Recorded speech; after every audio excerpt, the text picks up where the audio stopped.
When will that useless wife finally get pregnant? Amidst the gathering of relatives, my husband drunkenly badmouthed me. Seeking refuge, I slipped out of the room, and there, my 6-year-old niece quietly approached me. She had an air of maturity about her and occasionally predicted future events like a fortune teller, a mysterious child. Suddenly, she began reciting what seemed like a phone number. Auntie, try calling this woman. With a determined expression, I succumbed to my niece's request and decided to speak to the owner of that number. Little did I know that this would reveal a terrifying truth. My name is Luna Martin. I met my husband, Michael, at a matchmaking party, and after a few months of dating, we got married. Michael was supportive of me continuing to work even after marriage, so I balanced household chores and work, leading busy yet enjoyable days. However, there was one issue that troubled us. For the past year since our marriage, we hadn't been able to conceive a child. Another disappointment. Both Michael and I were only children, so we longed for as many children as possible. The inability to get pregnant became a source of stress. I wish we had an adorable child like Mia. The name I inadvertently uttered belonged to my niece, whom I had cherished since her birth. Mia was unusually mature for her age and occasionally said things akin to prophecies, a mysterious girl. For instance, when we went out together, despite sunny weather forecasted, Mia would bring an umbrella. We don't need an umbrella today. It's so sunny. It'll rain after lunch. Really? You're kidding. It's such a beautiful day. Initially, I dismissed Mia's comment as a joke, given the cloudless blue sky. But around noon, the weather took a turn for the worse, and eventually, heavy rain left me drenched. Mia also predicted other events, like finding a lost neighborhood dog or guessing the ending of a drama we watched together. And Mia, even during my wedding, made statements that seemed to foresee the future. The truth is, Michael is a divorcee, having split from his previous wife due to infidelity. So, at Michael's request, we skipped the wedding ceremony and only took photos, which we sent to my sister's home. When my sister called to express her gratitude, Mia's anxious voice came through the phone. Auntie, be careful. Her cryptic words triggered a slight sense of unease, but I reassured myself that it was probably just her imagination. Little did I know that the meaning behind her words would soon become clear after that call. Due to our inability to conceive, my husband and I began arguing frequently. Sorry. It didn't work again. Ugh. It's been a year since we got married. Get it together. Is there something wrong with your body? That's a harsh way to put it. I want a child just as much as you do. Really? Well, let's find out if you can get pregnant properly by getting tested at the hospital. And so, I reluctantly went for the examination at my husband's insistence. However, no abnormalities were found in my body. When I reported this to my husband, one would expect relief, but his reaction was quite the opposite. You're saying it's not your body's fault? Ridiculous. It's the result of a proper examination. For peace of mind, why don't you get tested too? Don't joke around. Are you implying I'm defective? For some reason, when the topic of him going to the hospital came up, my husband transformed, vehemently refusing with raised voices. While it's common for men to be reluctant about medical tests, his reaction was far from ordinary. Why such anger? Something seems suspicious. Gradually, my trust in Michael waned, suspecting he might be hiding something. One day, while I was brooding over my worries, I heard the sound of my husband's phone ringing repeatedly while he was in the bath. Despite always keeping it on silent mode at home, he seemed to have forgotten to set it that way this time. Annoyed by the persistent ringing, I peeked at the screen and noticed a multitude of missed calls from the same phone number. Seeing this, I began to suspect that Michael might be having an affair, but even after discreetly checking his phone and bag, I found no evidence to support my suspicions. After some time, my husband seemed to be entrusted with a new project, resulting in late-night returns home. I supported him by handling the household chores he was responsible for, but there were no words of gratitude or apology from him. However, as I also worked full-time, it was challenging to manage household tasks perfectly. Hey, the laundry is piling up. Oh, I'm sorry. I had overtime yesterday, so I plan to do it today. Lately, you've been quite lax with housework. We're having store-bought meals for dinner, and you barely vacuum once a week. I'm doing your share of the chores too. I work too, you know. If you have complaints, how about taking out the trash? Unlike you, I have crucial work that affects the company's fate, so I'm tired. Besides, isn't housework a woman's job? Michael spat out those words and settled onto the sofa to watch a comedy show. Complaining about being busy, yet you come home earlier than I do. As Michael relaxed in the living room, I silently continued with the remaining chores. Thus, caught between work at the office and domestic tasks at home, my heart gradually wore thin. Amidst all this, my husband and I attended a family memorial service.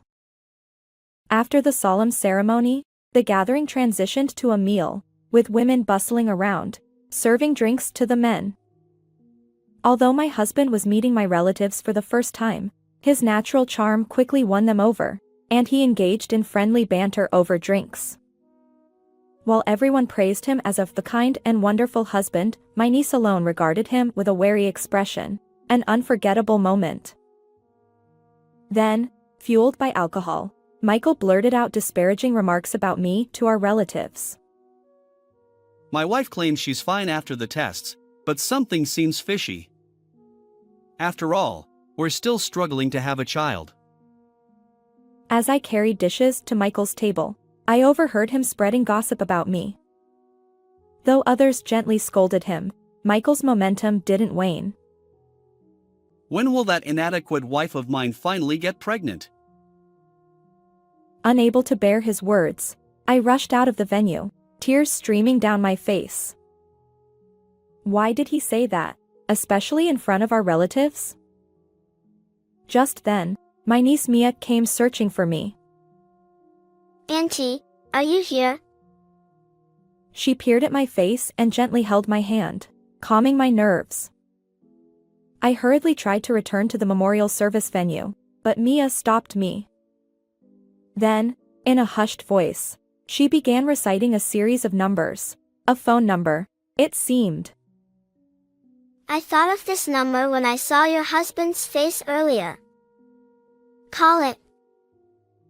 Huh? Whose phone number is this? Never mind that, just dial it quickly. Urged by Mia, I entered the number into my phone. Wait, this looks familiar. It turned out to be the same number that had filled Michael's call history on his phone. Realizing this, I hastily made the call. Hello? After a few rings, a melodious voice answered. And from that person, I learned the truth Michael had been hiding, a truth so far-fetched that I initially couldn't believe it. Auntie, what the woman said is true. But Mia, who had been listening alongside me, whispered this as I was panicking. Her words helped me regain composure, and simultaneously, my anger toward Michael erupted. Had my precious year been wasted on such a selfish man?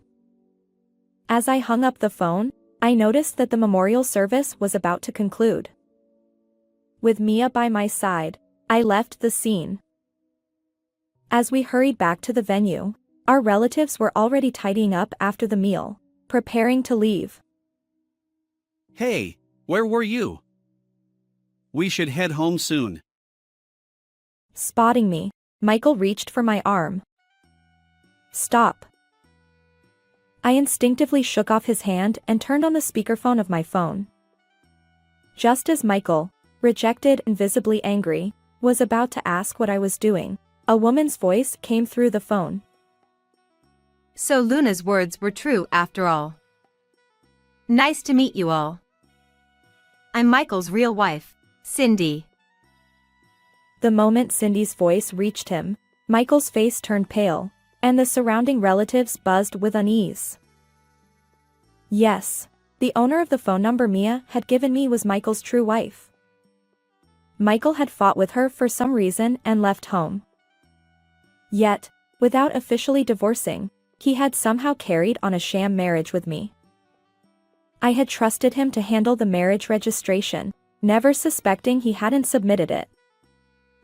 Just as Cindy was about to say something, Michael snatched my phone, cutting the call and powering it off. Hey. What are you doing? And what's your game? Who was that woman earlier? What?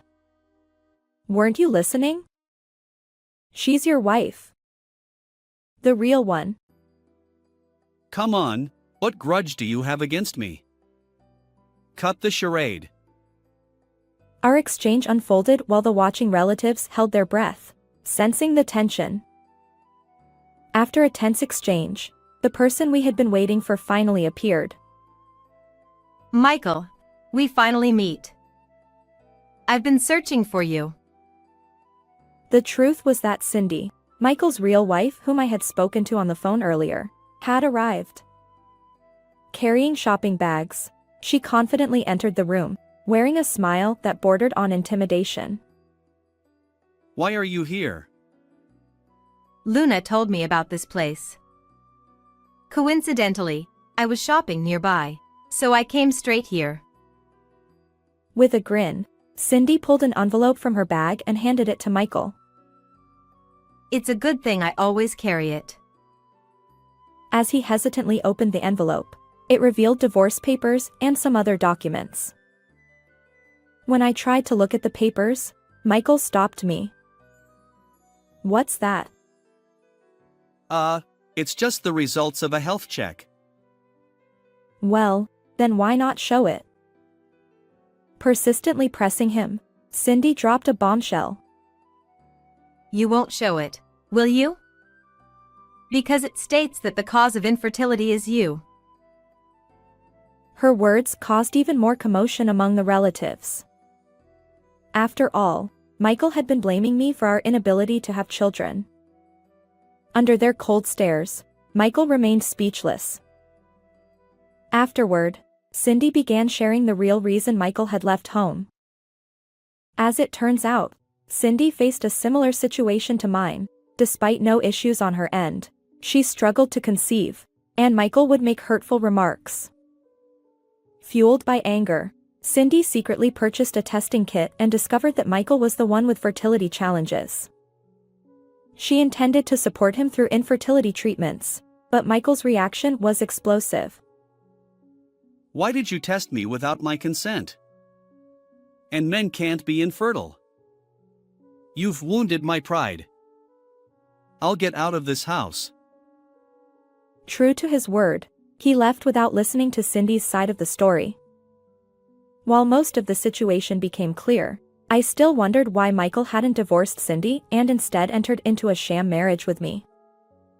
The reason, it turned out, was surprisingly childish. It frustrated me that I was told I was infertile, so I wanted to shock Cindy. Apparently, Michael attended a matchmaking party to prove a point to Cindy. He believed that if he met a young woman like me, she would get pregnant.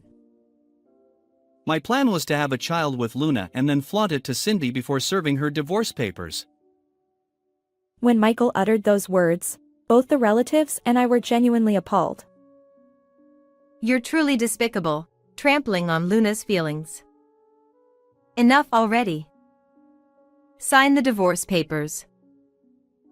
Your unexpected appearance ruined my plan. Fine, we'll get divorced, but you'll be stuck with me forever. Afterward, Michael angrily filled out the divorce papers and roughly handed them to Cindy. Cindy, glancing at the crumpled document, patted my shoulder and said, "Good luck," before leaving. After Cindy left, Michael's previous bad mood vanished, and he reached for my hand with a creepy smile. Now that no one is in our way, we can truly become a family. Let's submit our marriage registration tomorrow. Come on, let's go home. His overly optimistic words gave me goosebumps, and I once again shook off his hand. If you're going home, do it alone. Why are you being so cold? We loved each other, didn't we? You used me for revenge against your wife. There's no love left for someone like you. Brace yourself. I intend to sue you for marriage fraud. Wait. My icy words left Michael shocked and speechless. Leaving him there, I exited the venue. Shortly thereafter, Michael and Cindy finalized their divorce. I also filed a lawsuit against Michael for marriage fraud. In the end, Michael had to pay Cindy $20,000 and me $10,000 in compensation. Currently, Michael works tirelessly under his parents' supervision, while Cindy, now a successful career woman, enjoys a fulfilling life post-divorce. As for me, following my niece's assurance that the next person would be fine, I met a kind man and got married. I eagerly await the day when our new family will grow. How did you find this story? If you enjoyed it, consider subscribing to our channel. Until next time. Are you alive? I found my niece, who was supposed to have died in a car accident at the age of 5, at my in-laws' house. In her memorial photo, she had a cute, round face, but now she was so skinny that I couldn't believe it was her until I heard her voice. Help me. I want to see Mom. The hand reaching out to me for help was too weak to grasp anything. From that moment on, I began to uncover the dark secrets of my in-laws' family. When I was 25, I married Jackson, who was 3 years older than me and whom I met at work. I grew up in the same area where I worked, but Jackson was born and raised in a much more rural area. When we went to greet his parents for the marriage announcement, we drove for hours, arriving at a place surrounded by endless fields. There stood the largest mansion in the area, Jackson's family home, belonging to the most powerful family there. Well, it's a bit formal here, but Chloe, you don't need to be so nervous. Jackson smiled at me, but it was impossible not to be nervous. The house was enormous, grand, and imposing like a small castle, with a well-maintained large garden. At that moment, I was overwhelmed, realizing I was marrying into an incredible family. However, a kind-looking woman and a child greeted me at the entrance. Hello. The cheerful greeting came from Michelle, Jackson's niece, and next to her, quietly smiling, was his sister-in-law, Amelia. Nice to meet you. Amelia kindly reassured me. It's okay, as I stammered. I learned that she took care of the house and the garden all by herself. We planted those tulips together. In the flower bed she pointed to, many tulips were blooming, with only one being red. Mom loves flowers. Thanks to Michelle and Amelia, I began to relax. How long are you going to chat at the entrance? A man's angry voice came from inside the house. Dad's calling. We should go in. Jackson hurriedly took off his shoes and went inside, so I quickly followed. In the living room, waiting for us, were his father, James, and his brother, Grant. They looked me up and down and muttered, "So this is it." What? What does that mean? I was stunned and confused. This is my fiancée, Chloe. At Jackson's words, I quickly bowed my head. Nice to meet you. I'm Chloe. Hey, hurry up and bring the tea. But it seemed like they didn't hear my greeting. Grant ordered Amelia, and she hurriedly came with a tray. You're so slow. Grant clicked his tongue in annoyance, and Amelia apologized. I'm sorry. I felt an uneasy feeling watching this scene. Chloe, you must be tired. Have a seat on the sofa. As Jackson suggested, I was about to sit down. You should act more like a woman. Get to the kitchen and start working. I was stunned by his words and couldn't move, but Jackson intervened. She came from far away and is tired today. Give her a break. Chloe doesn't have to do anything. But I couldn't not help out when I was about to become part of the family. I'll go help Amelia. Though tired, I thought it better than staying with my father-in-law and brother-in-law, so I hurried to the kitchen. Oh, you're going to help too? Yay! There, Amelia was not alone. Young Michelle was also helping prepare dinner. Michelle, do you always help your mom? That's great. They say it's only natural because I'm a girl. Though helping is good, it felt forced somehow. I see. And we also eat here with just Mom. It didn't seem like Amelia and Michelle were treated well in this house. Amelia, is this really okay with you? Amelia lowered her shoulders. I'm remarried, and as long as I can be with Michelle, it's fine. She looked down sadly. She explained that her previous husband cheated, leading to their divorce, and soon after, Grant, an acquaintance, contacted her, leading to their marriage. Living as a single mother in the countryside was tough, and she remarried, but her expression was not happy. It seems really tough. Are you okay? I felt concerned but couldn't do anything. The next day after spending the night, Jackson and I left his parents' house. Chloe, come again. Michelle, who I had gotten close to, waved enthusiastically at our car. Next to her, Amelia also smiled as she saw us off. I had no idea that this farewell would be the last. A few months later, in the summer, we were having dinner when Grant called. Jackson's face turned very dark after hanging up. What's wrong? Amelia and Michelle died in a car accident. No way. Remembering our last encounter, I fought back tears.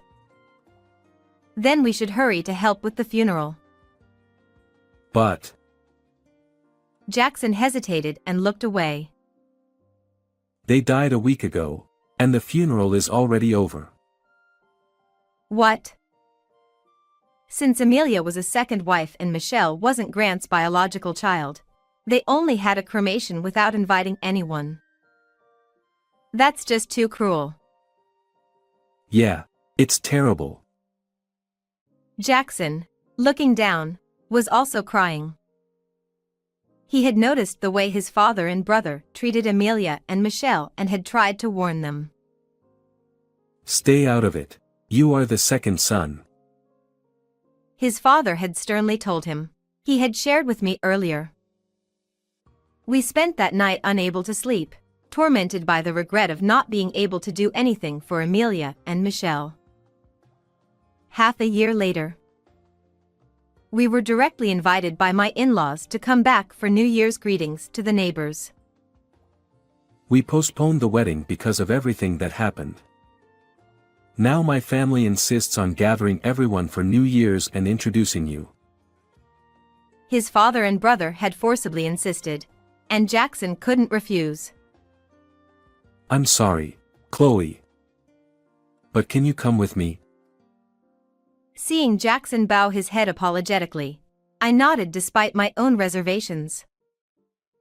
But isn't it inappropriate to celebrate when Amelia and Michelle just passed away? Jackson nodded deeply, sharing my sentiment.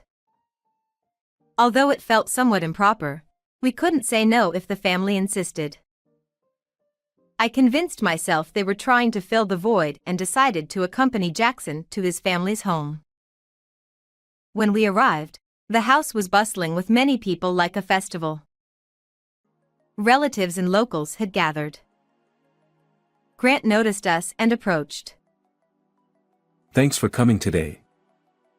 This year is special because you joined our family, and we wanted to introduce you on this joyous occasion. I appreciate the sentiment, but with what happened to Amelia, it feels a bit uncomfortable. I glanced at the garden where Amelia's favorite flower bed was. 6 months ago, it was filled with vibrant flowers, but now it was overrun with weeds. I thought Grant might still be mourning, but surprisingly, he showed no sign of sadness and smiled. Actually, Amelia and I weren't getting along. I was planning to divorce her, so I don't feel that sad. His nonchalant tone made me question my ears. Despite the lack of love, his indifference to losing his wife and child sent chills down my spine. By the way, Chloe, do you have kids yet? We weren't successful, so we're counting on you. Grant lightly patted my back and then moved on to greet other guests. Not successful? Those words stuck with me. I shook my head to forget them. As I was feeling a chill, my father-in-law approached with a stern look. Ah, James. Thank you for inviting us. You still have that boyish haircut? I've told you women should grow their hair to their waist. Interrupting my greeting, my father-in-law glared at me. My hair only reached my shoulders. His deep-seated belief in traditional gender roles reminded me of the first time I met him, during our wedding greeting. On top of that, he took the glass I was holding to drink from. You need to act more like a woman. Cooking, cleaning, and preparing drinks are a wife's duties. Just like before, I was ordered around like a servant and ended up in the kitchen without any semblance of a warm welcome. Jackson noticed and came to check on me, but my father-in-law called him back to the drinking party. When I went to the kitchen, a few female relatives who seemed to be helping out saw me, and one of them said, "So, the main house's wife has finally arrived."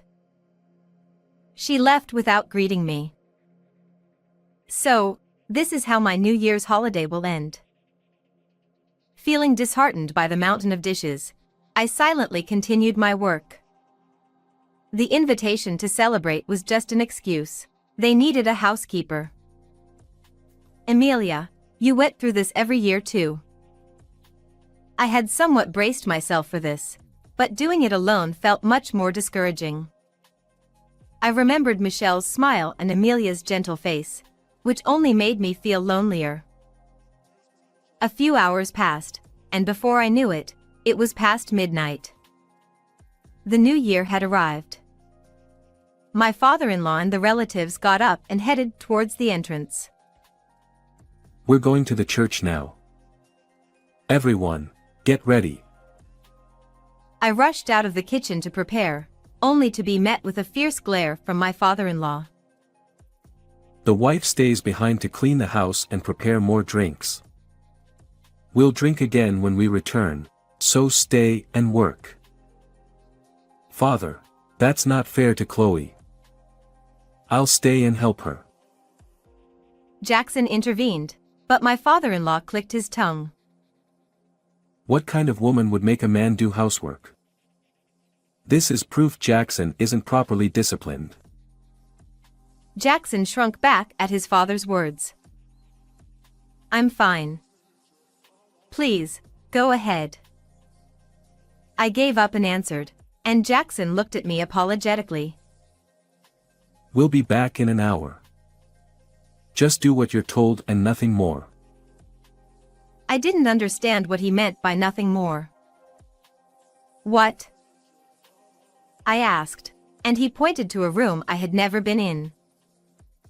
Do not enter that room. You're still an outsider to me. With that, they left for the nearby church.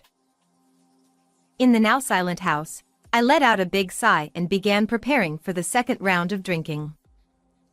The long trip here and the constant chores left me exhausted, but I couldn't rest yet. Rubbing my sleepy eyes, I continued washing dishes. Suddenly, a plate slipped from my hand and shattered loudly in the quiet room. Oh no! If they found out, who knows what my father-in-law would say. I frantically searched for a vacuum cleaner but couldn't find it anywhere. I opened doors and storage rooms in a hurry, and found myself in front of the forbidden room. I'm just looking for the vacuum. It'll be worse if I don't clean up. I steeled myself and opened the door.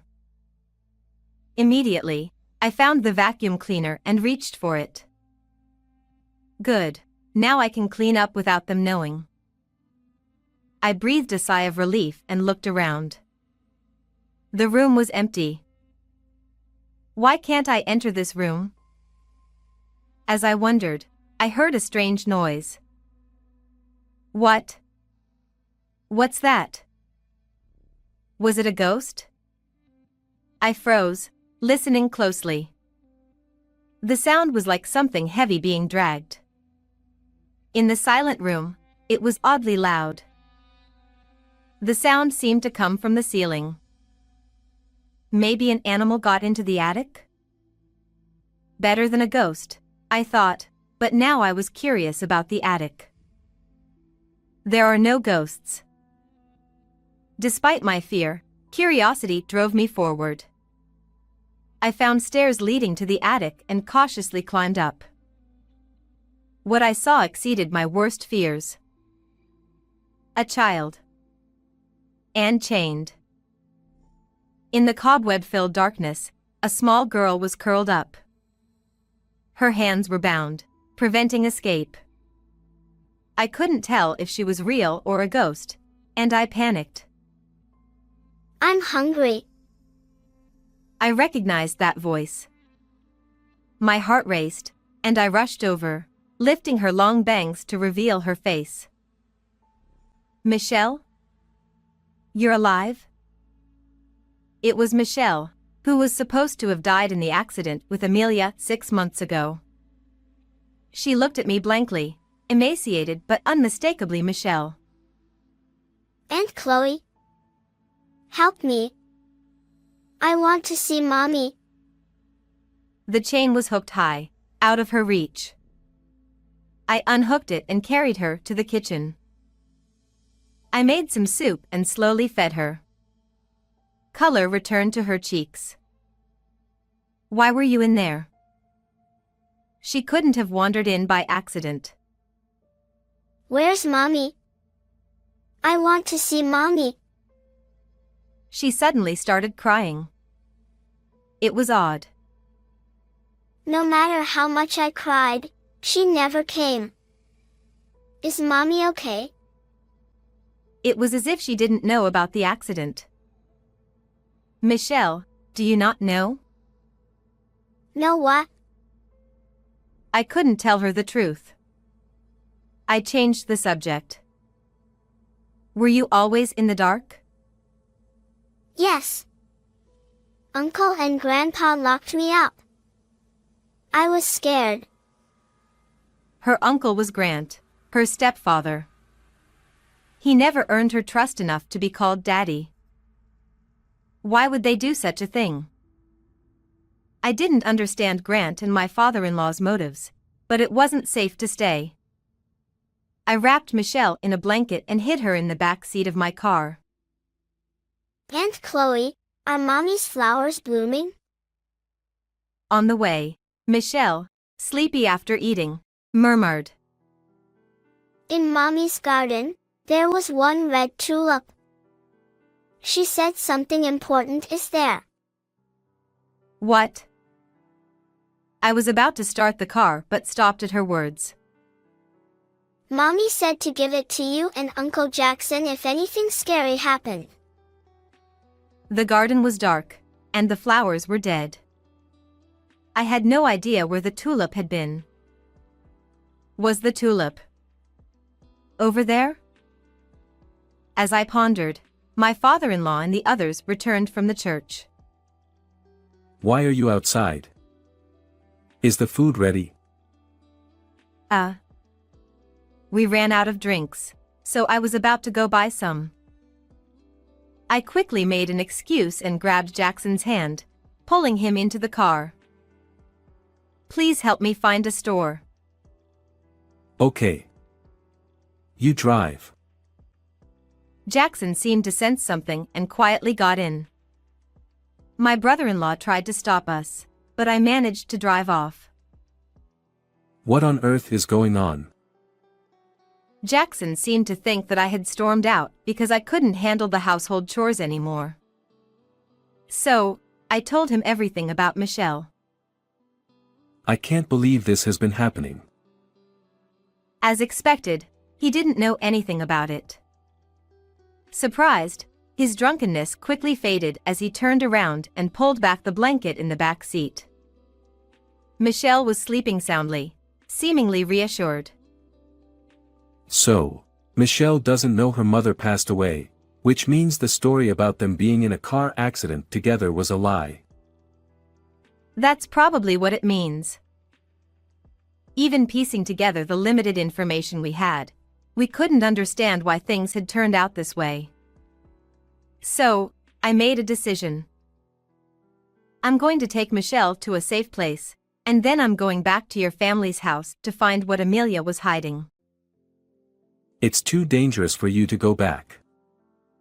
I'll go instead. No, Jackson. You probably wouldn't know the exact location. It might indeed be dangerous, but I had to find out what Amelia wanted to convey to us. Jackson, please hide Michelle and then contact the police. My husband seemed to be considering something. There's someone I want to inform before the police. It's better this way. He appeared to be talking to himself. He took out his phone and started looking for the number of that person. I drove the car for over an hour to reach the city and found a business hotel. I intended to put Michelle to bed and immediately return to the family house, but I ended up lying down beside her and fell asleep. When I woke up, it was morning. Good morning. Did you sleep well? So, are you still going to my parents' house? Jackson's gentle expression almost made me reconsider, but I nodded firmly. I have to clear Amelia's regrets. But wouldn't it be better if I went with you? If you come, then Michelle will be in danger. I understood his feelings, but I couldn't yield on this matter. I gently stroked Michelle's head, still asleep, took the car keys, and stood up. Near the family house, I hid the car in the shadow of the woods to avoid detection and walked the rest of the way. It was still early in the morning, so I managed to reach the house without encountering anyone. I started digging up the withered flower bed with my bare hands, keeping my breathing low. However, my hands were numb and my fingertips hurt. Although I remembered the location of the flower bed where the tulip bloomed, I couldn't pinpoint the exact position of the red flower, making it hard to find. Blood eventually began to seep from my hands, but I endured, gritting my teeth. What could be in this flower bed? I wondered what Amelia had told us to look for in case something happened. Amelia. It was really an accident, right? The thought that she might have anticipated something terrible left me with a very bad feeling. It was an accident. There's no doubt about it. I jumped at the sudden voice of my brother-in-law. When I turned around, Grant was looking at me with a smile colder than the winter sky. I was surprised yesterday. Where did you go to buy drinks? I'm sorry. I ran out of gas on the way back and couldn't return. Grant laughed through his nose at my attempt to come up with an excuse. Really, wasn't it because you had a lot of luggage? Like, say, one child. I realized he knew I had taken Michelle. Before I could think of what to say, Grant approached slowly. That child isn't my blood. So, I hid her to make it as if she never existed. What are you talking about? So, a child who has no right to inherit this house is just a nuisance. His sinister smile sent chills down my spine. To do such a terrible thing to Michelle for that reason. If anyone finds out, you won't get away with it. Exactly. That's why no one knows. And anyone who finds out can be hidden away. Grant reached out to grab me, but I was so terrified that I fell back onto the flower bed, unable to stand. Stay away. I grabbed a handful of dirt and threw it at him, causing him to flinch slightly. As I reached for more dirt, I found something buried. It was a diary in a plastic bag with Amelia's name on the cover. This is it. Grant also noticed and longed to snatch it, but I hugged it to my chest, trying my best to keep it from him. However, I couldn't match his strength, and he hit me repeatedly until I nearly lost consciousness. At that moment, a sharp voice shouted, "Stop!" I turned to see a sturdy man glaring at Grant, with Jackson beside him, catching his breath. "Why are you here?" The man grabbed Grant by the collar and demanded, "Give me back my daughter, Michelle." It was Michelle's biological father. Jackson had told me last night that he was a distant friend, and after Amelia's death, he had learned about Michelle and had been in contact with Jackson. Michelle's father explained that they had been tricked into divorcing. Both believed the other was unfaithful due to fake evidence, which was orchestrated by Grant. By the time he realized the truth, he had been told Amelia and Michelle had died. The man pulled Grant away from me and growled, "Is it true you mistreated my child?" "Who knows? You have no proof." Grant remained unfazed. He must have already cleaned up the attic after noticing Michelle's absence. "We have Michelle's testimony." A child's words are unreliable. How do you plan to catch me? Grant smirked arrogantly, but Michelle's father silently pulled out something from his chest pocket. What? You're a cop. Seeing the police badge, Grant flinched but quickly retorted, I have connections with the top brass here. I'll get you fired. However, Michelle's father remained calm. I'm higher up than that. I usually keep it hidden for investigation purposes. Grant turned pale at his words. Eventually, Grant was handcuffed and glared at me. This is all your fault. You meddled too much. You should reflect on your actions. And you deliberately caused Amelia's accident, didn't you? I had read Amelia's diary while Grant was being apprehended. It said that Grant had told her, I want your insurance money, so go to the other world, prompting her to write it down in a panic and hide the diary. It seemed Amelia had tried to save Michelle while she was trapped, but it hadn't worked out. I'm sure there are more clues in this diary. No. Please, I don't want to be caught. Help me. Grant suddenly started begging on his knees. Hearing the commotion, my father-in-law came out, yelling, "What's all this noise?" Despite his usual overbearing attitude, my brother-in-law pointed at him. I was just following Dad's example. He got rid of Mom the same way. My father-in-law turned red with anger at the sudden confession and shouted, "Don't say unnecessary things." I did everything according to Dad's instructions with Amelia and Michelle. It's all Dad's fault.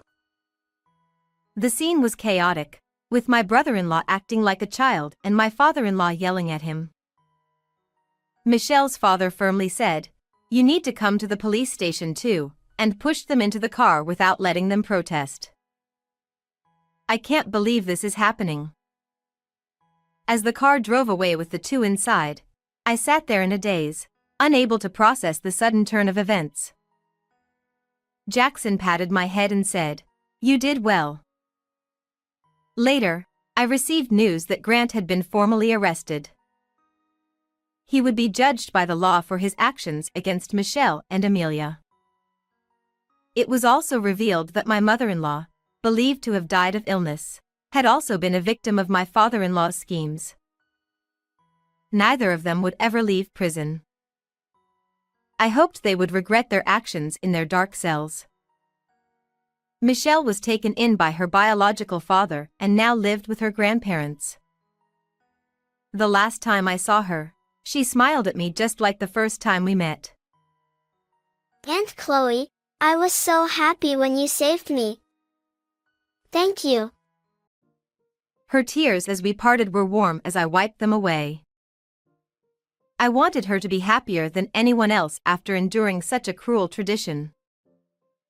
Jackson and I waved until the car carrying Michelle and her father was out of sight. How did you like this story? Please subscribe to our channel. See you in the next video.